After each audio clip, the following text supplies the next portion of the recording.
这说句大逆不道的话，刘晓庆才是顶级魅魔吧？她4婚3离，身边从不缺伴侣，能够让每一个爱过她的男人都对她是死去活来。前任吴卫国呢，甚至在和她分手后啊，坚持终身未娶。很多年轻朋友可能不认识这个吴卫国啊，他在当年港乐也是首屈一指的人物呀。他主演的《乱世儿女》，连周润发都得给他作配。就是这么一位炙手可热的男顶流，在拍摄《新包青天》时啊，邂逅了刘晓庆，结果呢，一见钟情，彻底沦陷了。为了能和刘晓庆在一起啊，他放弃了香港如日中天的事业，追随刘晓庆呢，跑到了内地发展。在维持了5年之后呢，还是因为这个性格理念不合而分手。刘晓庆啊是个超级工作狂，他在战场是星辰大海，而吴卫国呢更偏爱是平淡安稳的生活。分手之后呢，刘晓庆不受影响，继续是深耕事业，很快啊开启了下一段感情。而吴卫国呢，他直接废了，他回到了中国香港，提前过上了养老的生活啊，几乎是不再拍戏。更夸张的是啊，在分手之后的第10年，他接受采访的时候大方承认自己10年来从来就没有谈过恋爱。咱说这哪是前男友，这分明就是近乡真情难配照进现实呀！你以为这就够抓马了吗？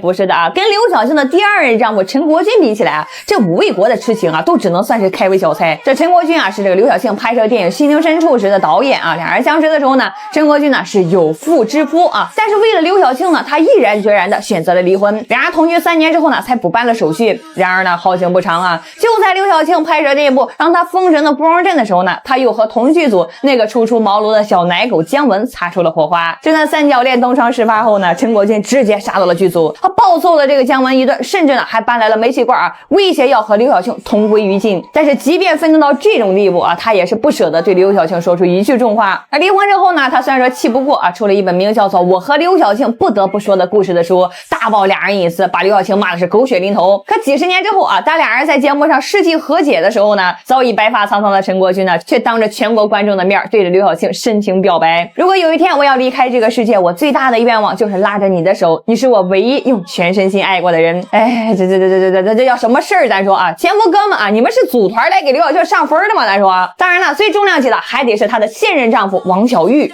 这位哥们儿啊，那可不是什么普通人啊，他是将门之后，也是顺德的家具大王，身家100亿，在政商两权那是极有分量。他俩的故事啊，更是堪称玄幻。这王小玉呢，从上世纪80年代开始啊，就对当时已经是大明星的刘晓庆那是一见钟情啊。这一钟情呢，就是30年。在这30年里啊，刘晓庆呢结了3次婚，离了3次婚啊，谈了 N 段恋爱，甚至还因为这个税务风波呢，蹲了422天的局子。王小玉呢，就一直在他旁边啊，以男闺蜜的身份默默的等着。终于呢，在2012年啊，70岁的王小玉啊，等来了62岁的刘晓庆，俩人在美国呢注册结婚。婚后呢，王小玉啊，为了表达自己这30年的诚意啊，直接将香港的半山区价值上亿的豪宅和美国的一栋别墅啊，转到了这个刘晓庆的名下，甚至呢，还把自己名下的2家企业都交给这个刘晓庆来当董事长。这份穿越了30年风雨的纯爱啊，实在是让人是叹为观止。所以问题就来了呀，这刘晓庆到底凭什么呢？他到底有什么魔力，能够让这些个各顶各优秀的男人都对他是如此上头呢？这刘晓庆自己曾自夸过啊，我是一个特别好的老婆，很会照顾人，所以他们呢都会怀念我。这话听着有点凡尔赛，但是或许啊，这就是真相的一部分。他在感情里啊，永远是那个付出型的人格，爱的时候呢轰轰烈烈，倾尽所有；不爱了呢，也是干净利落，绝不拖泥带水。但是更深层的原因呢，或许在于他那个堪称是不死鸟般的强大的生命力。刘晓庆呢，是中国当之无愧的第一女巨星啊，小花呀、芙蓉镇啊、原野等等等等，她主演的电影拿奖拿到手软。这芙蓉镇2毛钱一张的票价，卖出了1.2亿的票房啊，换算成现在35元一张的票的话，那可是210亿的票房啊，碾压现在所有的100亿影帝。那个时代就叫刘晓庆时代。在事业最巅峰的时候啊，他又跑去下海经商，这开公司、做制片、炒地皮啊。你90年代初他就敢贷款50亿在上海拿地，那份胆识和魄力连男人都自愧不如。然而他站的有多高，摔的就有多惨。2002年呢，他一夜之间啊，从亿万富婆沦为了阶下囚。我原来有28个房子，有27个房子都拍卖了，